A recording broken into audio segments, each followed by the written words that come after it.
mentioned detoxifying. How important is it to do that, and how often should people do that? Do you know what exactly you're talking about when we are talking detoxifying?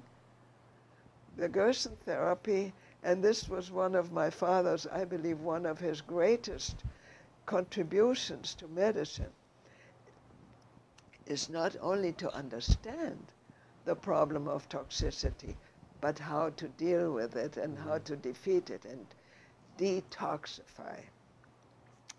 Um, it's not new.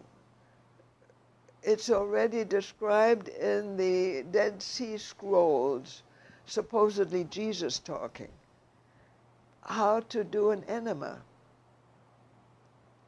It's described in detail. And he says at that time even that get the toxins or the bad materials, the wrong, the dead and rotten materials out of your body, and you will see with your eyes and smell with your nose all the stuff that is polluting your body. Okay, but it's much, much, much worse today because we have all the chemicals and all the additives and all the preservatives and everything else also in there.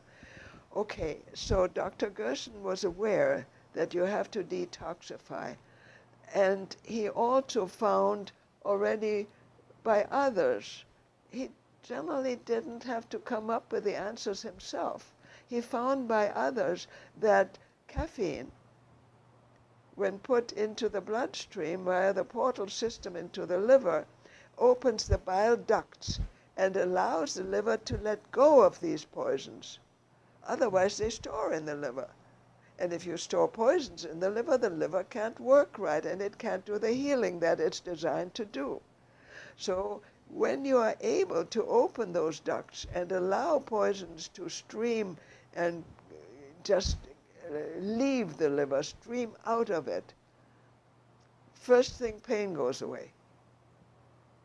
In most cases, even in advanced cancer cases where patients have been medicated with morphine already for weeks, the pain goes away in a matter of a few days when you detoxify the liver.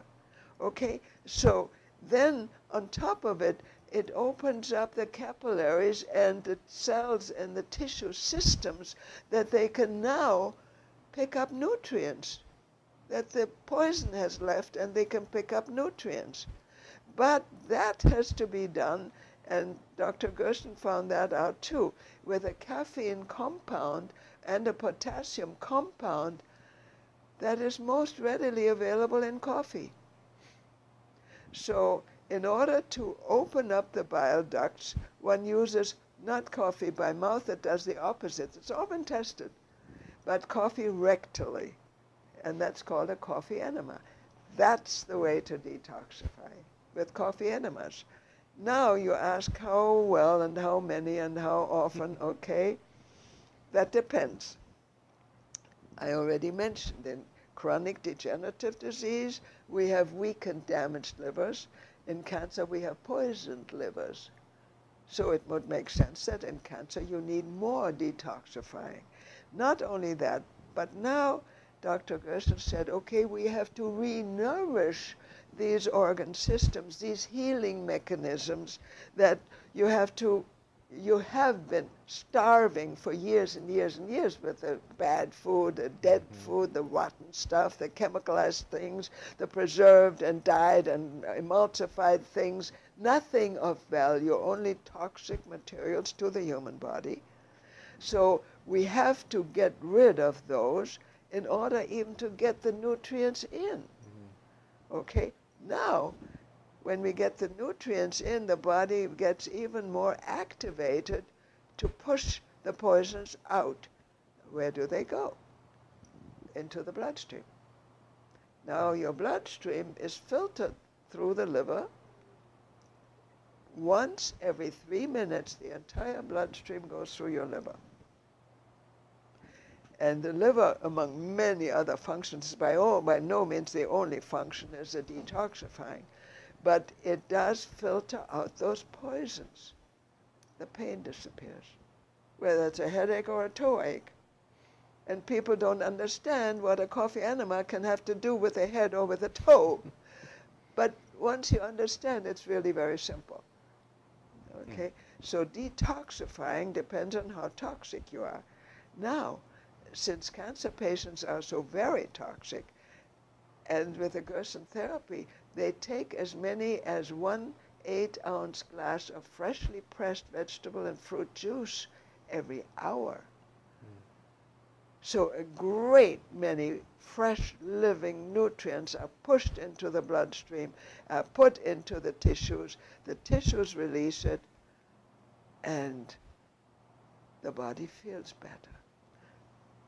But it is so active that especially in cancer patients, it's released so rapidly, we have to give 5 enemas a day, like 1 every 4 hours. And it works. And patients feel better. And they're in terminal condition, and they come depressed and miserable and in pain and with drugs, and they can't eat, and they're nauseated. You should see them 3 days later. The pain is gone, the nausea is gone, the body is functioning, they are positive again, they are outlooking again, they are planning for the future again. When they were told by the doctor they have 2 months or 3 months or something like that. And they're different people. And it works.